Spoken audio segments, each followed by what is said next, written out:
If you need to reset your Amazon password, follow these straightforward steps to regain access to your account. Step 1. Go to the Amazon sign-in page.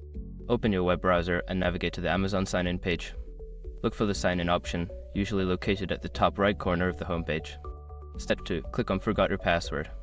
On the sign-in page, you will see a link that says Forgot Your Password. Click on this link to initiate the password reset process. Step 3. Enter your email or mobile number. You will be prompted to enter the email address or mobile number associated with your Amazon account. Input the required information and click on the Continue button. Step 4. Check your email or SMS. Amazon will send you a password reset link via email or verification code via SMS, depending on the option you selected. Check your email inbox or SMS messages for this information.